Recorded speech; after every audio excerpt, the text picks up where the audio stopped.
Welcome to Carolina Sculpture Studio. My name's Clint Button. I'm a granite sculptor. Welcome to video number 20 of the Virtual Stone Carving Apprenticeship. Put the edge together all around this top perimeter, and now I've got to resolve this panel. And I'm not gonna, I may show a little bit of video, but I already showed you how to do it on this face. Same thing, we're gonna find out, decide what our lowest points are. We're gonna make sure that this is plumb so that we've got a good level to work with. And if this is perfectly plumb, and we make this perfectly level, this will be 90 degrees. And that's pretty much all there is to it. You just have to do it right. And so there isn't any trick to it, you just have to do it. So I'm gonna get this put together, and then I'll probably take the easy way out instead of trying to put a bunch of wedges and shim to make sure both this is plumb and this is plumb. We'll flip this over and make sure that this is level. So this will be our joint, and then we'll be able to just cut a level face on it, and then we'll turn it and we'll start all over again with the other sides. But this is pretty straightforward work. This is good late day work, you know, when you're chilling out. It's just good stuff to do. So let's see where this video goes. All I can tell you about doing this is it's just really slow. This is a very tedious thing to do to scrape. You have to identify what your lowest point is on the whole surface, and then the whole surface has to very methodically be reduced to that level. So you have to go through and decide where it's low, and I think here one edge of this first pad is a little bit low, so I think I'm going to have to match that and everything else. So I try to get everything else sorted, then you just have to scrape it off slow. So go in order, do a pattern, do a specific. Get used to doing things methodically, do the same thing over and over again, and you'll get good at it. Now, this is great training for getting your work perfect, because it seems like it takes forever to get rid of one little pit, and then all of a sudden everything's gone and it's beautiful. And so just don't get discouraged, keep practicing. This is practice. You don't have to make this first one perfect, but you need to be able to make it perfect. So it's up to you how far you go with it for this exercise. But this is going to train you to do better work for important work when it really matters, so you can actually produce perfect work and not get frustrated at the end and push on it and screw it up and destroy a job you worked on for a long period of time. So I'm just going to keep scraping until it's gorgeous. We'll get there. We had a little break. I had to run down to Georgia to put in some sawing instructions on this large angel that I've got beside me here. I've got a small sketch, just a little cartoon we did that it's close. It's not perfect to scale, but it's close. And so we have that, and then we used a piece of plywood and had a live model stand on it, so I could just do a quick trace of the model. It's a fast, easy way to get general placements. I haven't started clay for this project yet. We will pretty quick. I've got to get that going because we're getting closer to having the stone ready. So, but while I was down there, I talk about being able to take a long view and see things. And so I want to talk just a little bit so you can think about where you're going in terms of your growth as a sculptor, as a carver, as your studio or your shop or whatever. 20 years ago, I made my first trip to Alberton, and I asked about who was down there carving or sculpting, and Dario had just retired, Dario Rossi, been there since around 1968, 69, and he just retired, and this was in 2003. And there's only a couple people down there carving at that point. One of them was Coy Turner. And Coy was very receptive, and in the process of the conversation, he says, you know, if you play your cards right, all of this could be yours, and pointed to his studio. Now, I wasn't necessarily that interested in his entire studio, and Elberton was going to be where I was going to be, but I needed tools. Well, I went down yesterday. Coy died about 1.5 years ago, and I hadn't talked to him in a while. And when I drove by, his son was at the shop doing some countertop work, and I stopped and asked about the tools, and we worked out the deal, and he was happy to see the tools go to someone that'll use them, and he said he didn't really know what he was going to do with them, and he was glad to see them go to the right place. So we've got a number of hand machines and bush chisels and more equipment. But this is, 20 years, it's a great deal, great opportunity to get them, but it takes a long time to get to that point sometimes. So, it's, you got to think about things in the long term. We also are talking, and this is something industry-wide across the country. Back in the 80s, the whole Walmart kind of scenario and big box store came into small towns across the country, and it bought up, they put a big store in, and all of a sudden all the mom and pop small stores, they couldn't really compete, and it streamlined the marketplace. It's a polite way to put it.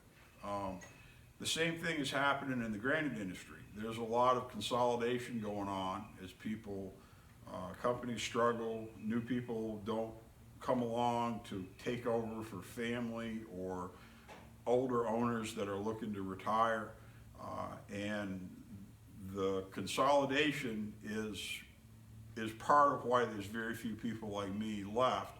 There's very few people that are being trained, and so it's a major factor in why I'm trying to do these videos. I want this information to be captured. I don't want it to be lost. I'd like to think that it's going to be more than just trivial banter for people to sit around and talk about what it's like to do this work without actually ever doing it. That's why I'm trying to show you things like this basic work so that we can train people to carry on and keep this work going, because it's a really special job to do. Now, looking at the videos and looking at lines on this stone, you can see this isn't perfectly straight. It's very close. It's got a little bit of crown this way and a little bit of crown this way, and there's a little dig here, so it makes this end kick way out. I don't like fooling with the corners a whole lot, any more than I have to, because they break. And so I'm not going to stress a lot on making this corner perfect, because I still got to come in, oh boy, on this one, 1 inch or so, because of this bottom. I've got to come in on these corners and cut a whole bunch off. I'm also going to probably use this piece of stone for future demonstrations on how to cut more detail of some matter. I don't know what we'll do, if we'll put an etch and do bas relief in it. I want to do point machines, I want to do compasses, I want to talk about all that stuff. And this would be, it's a good piece of stone. So I don't want to spend an entire day making faces absolutely perfectly flat like they're going to be polished if all I'm going to do is hog them away and cut them off. It doesn't make a lot of sense for me. I want to get them cleaned up. I like to finish everything in unison.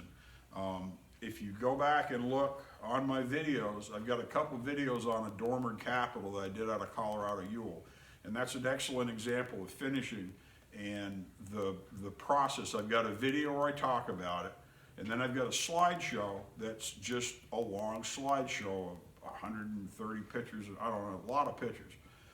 But it will show you the progress, because most people intuitively would just think, if I've got to cut this corner, the first thing I've got to do is cut that corner, cut this edge. And that isn't always the best way to do it. It may be smarter to produce this and develop this corner so that everything matches, because if you make this corner, this edge perfect all the way down here, and then you go to do all this other work and you've got to do a little more work to get this straightened up, you got to redo the edge, and in that fooling with the edge, you end up breaking edges. Sharp edges are dangerous. You can't fake a straight line. I mean, you can fake a curve all day long, move that drapery a little bit or that hair, or the bend on a piece of foliage, and nobody's ever going to know.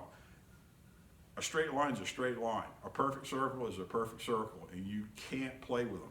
So, so I'm going to work on tuning this up and making it really nice both ways, because right now it's off by just a tiny bit in each direction, and that's really the way I want it. It's easy to pull this down and make the edges nice, but if I'm going to carve something here in the middle, I don't need to go crazy making sure that it's perfectly flat. I also wanted to point out, I did say earlier that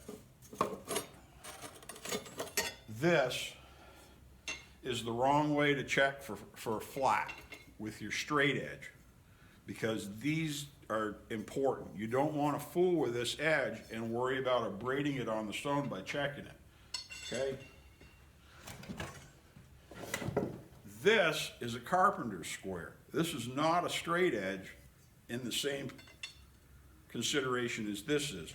This edge should be straight, and it isn't a crime to check your straight edge, but this is why these end up with rounded corners, they get crooked, all that other stuff. If you want to check quick, you can, just to see that you got a tiny bit of rock right there to see where your high spots are. But there's a reason, and I still don't like doing it with the carpenter's square, because this is my good carpenter's square. And as you do that with the square, you tend to erode it and wear it, and then it's not straight, and then it doesn't work for a carpenter's square. And so you throw it up and you have to use it to make compasses and stuff like calipers and whatever. So that's just an observation. You know, I'm sure there's some people out there say, well, I check with my square all the time to see if stuff is straight. You can, but you know, if you've got a good one, and this one I've got is quite heavy. It's an older one that I got somewheres, and it's really nice, and so I really try to take care of it. And I don't spend a lot of time checking for flatness like that, because it's really dangerous. And you always have to make sure that you set it down, that you don't drag it, because setting it down can help you preserve that edge even longer. And I've had this one for the whole time. I got it right after I got the studio. It's a really nice square. I've never gotten another one that was as heavy. So, but let's do some carving. I did, out of Coy's tools, there's a couple of 16 points, and they will work like a 9 point. It's row of 4x4 instead of 3x3. They're a little bit bigger, which means they'll ride on the top a little more. They won't dig as fast, and so for pulverizing out the middle, that's pretty good. So, but let's cut some stone. I'm pretty anxious. I hadn't cut for a day, and I really want to. So let's cut some stone. I've got the top very, very flat. It's pretty straight. Now this little bit of bow right here, I worked a little bit of it off. Sharpened my tool like 3 times just on this. That's what I was saying. When you start doing sharp work, you'll burn through chisels really fast. This gives me an opportunity to practice working out of position instead of where it's really comfortable, where I can step up and have really good leverage. You're going to have work that isn't in the ideal orientation. You got to learn how to do it. So this is a good chance. I'll pull this edge down. I'm not going to worry about the rest of the panel right now. But I'll pull this edge down, get it pretty straight. This is really sharp. Well, I'll get some video in a minute. But the danger of having a fully square edge with no bevel at all on it that hasn't been either bricked or hit with a bush chisel or something for a really sharp straight chisel is that as you handle it, you'll have crystals pop off. And that's not good. So you do have to put something for a bevel just to break that edge to protect it. But by addressing the top, this edge from both sides, I'm able to resolve a lot of the blowout that happened by having some extra material there. Work this down really careful, and that'd be good. So it isn't always bad to have to go back and clean up a little bit. Usually I'll leave things and I'll try to finish my edge right at the very end when I'm done, and then I won't ever go there again. So now that I've got this edge really nice, work this in just a little bit, got this down flat, and then work this in to meet. I got a really nice edge, but it's soft. It's got a bunch of faults, a lot of little chips, and typical of a big stone, like big plate stone like this. So I can either take a bush chisel that's really sharp, or a nice sharp straight chisel, go right down the edge of the 45. Because this stone is so flaky, you can also use a rubbing stone. This is just a piece of grindstone. Once it gets too small to run safely, you just save them and you use them. Cut them up with a diamond saw, do whatever you want with them. So I'm just going to rub this off.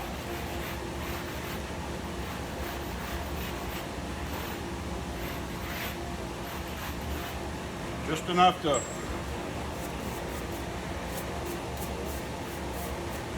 now I've got a great edge.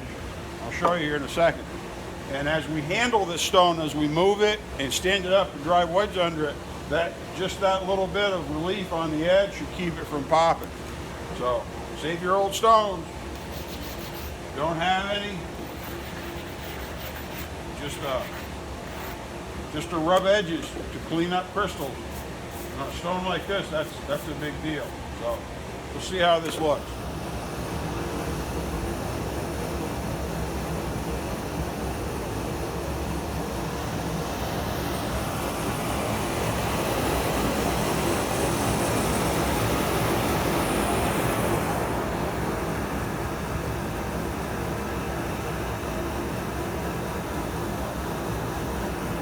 Got a little high spot on this corner, but that's going to come off, so I don't want to worry too much about that. The rest of this is pretty darn good. I'll just flatten the rest of that pan up real quick and be done with it. Just to show you, that's level, and that's level. So we're in really good shape in terms of this stone. So we just got to flatten the rest of that top off and we can turn it.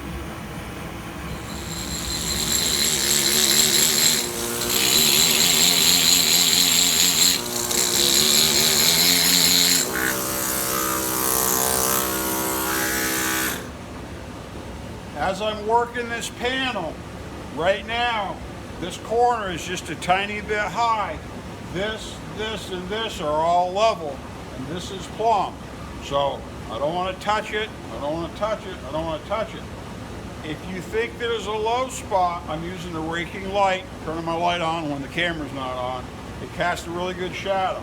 If you think that's a low spot, don't touch it. Don't hit it with your chisel, because all it's going to do is make it lower. Work everything around it until the surrounding area is lowered to lift that low spot up. If you go digging through a low spot and you axe it, you're going to take the whole panel down an eighth or whatever to clear that low spot now.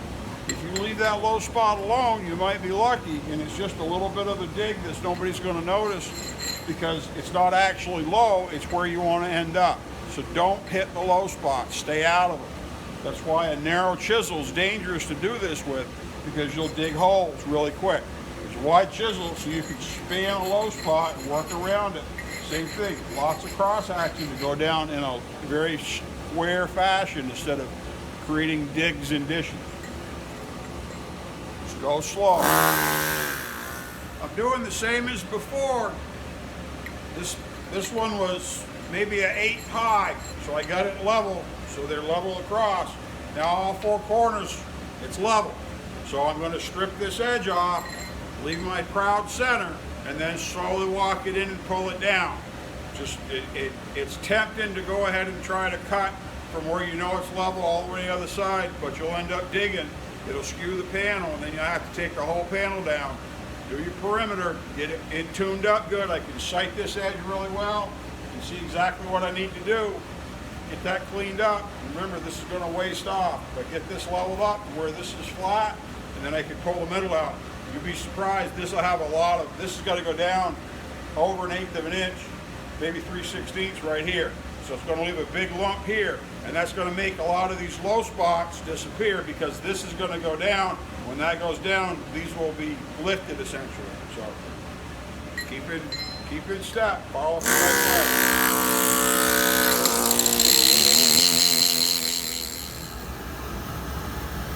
Okay, this back edge is still got a little bit of crown, but I don't want to go, I have to be careful. If you go all the way down to perfectly flat and you tip it, you'll leave a line right here. So I'm going to work this all down, and then when I have the whole thing flat, I can already work this corner off. I'll just go around my edges and I'll pull that center down, washing the whole thing at the same time, instead of trying to go in and get this perfectly flat and then have this actually skewed a tiny bit. It'll leave a stripe. So you see that's got a lot of stone to come off there, and that'll make this low spot really help it disappear. By the time I blend that across, it'll look really great. Just keep digging. Almost there. Scraping up, just going around and around, and this is still just a little up. So once I get this done, I can just wipe it all off. But this is the low spot that was the concern, and it's going to end up being just about perfect. That's where we put our initial foundation point, foundation land, where we cut a hole. That's going to end up, we'll wash this down, pull this down just a little bit. It'll all be perfect. Almost done.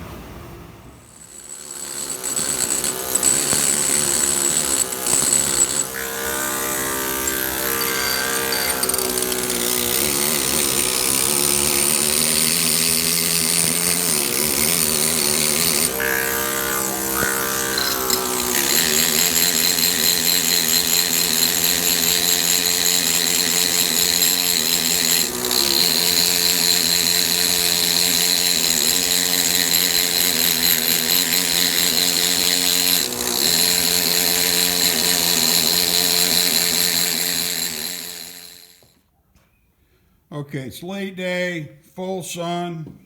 The panel still probably has a tiny bit of crown, but it's almost 5 o'clock. I'm gonna quit. Real happy with the way it looks. It's